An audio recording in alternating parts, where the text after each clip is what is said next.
Madagascar, un grand potentiel en énergie renouvelable favorable pour les investissements verts. Grâce à d'innombrables ressources, telles que de nombreux sites hydro, combinés à un ensoleillement annuel élevé, ainsi que l'éolienne. Malgré cela, le taux d'électrification reste encore très faible dans toute l'île. La mise en place des infrastructures dans le milieu rural est handicapée par sa géographie très montagneuse et l'éparpillement de sa population. De nombreuses initiatives sont déjà menées par le gouvernement malagasy et ses partenaires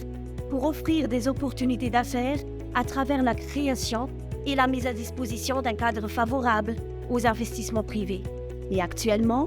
un plan directeur régional de l'ADER est mis en œuvre par l'État en vue d'accélérer le déploiement des mini-réseaux en milieu rural où vivent les 80% de la population. Depuis 2015, PRR, promotion de l'électrification rurale par les énergies renouvelables, financée par la BNZ,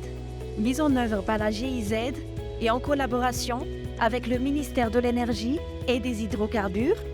priorise ainsi ses activités de mise en œuvre à travers l'amélioration des conditions cadres et des politiques réglementaires du secteur énergie renouvelable afin de sécuriser les investissements dans le secteur.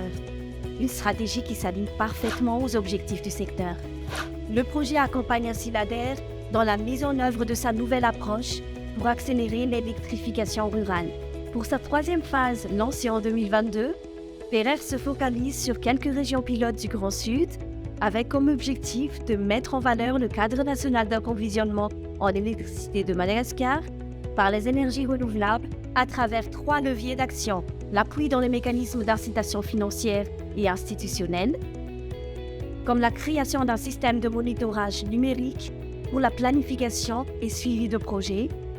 la décentralisation de l'ADER par la création des antennes régionales, ainsi que la mise à disposition des procédures douanières et fiscales, incluant le processus de montage de projets à destination du privé.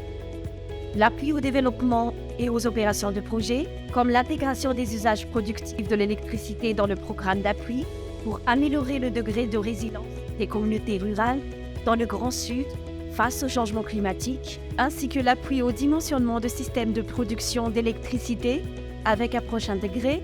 combinant les mini-réseaux et les systèmes solaires domestiques, l'appui à la formation dans l'énergie solaire orientée vers la pratique, avec le déploiement de laboratoires solaires et la mise en place d'une plateforme d'emploi connectant la formation et l'industrie qui aide les étudiants à suivre les formations pratiques auprès des entreprises spécialisées et, après, de trouver un emploi qualifié.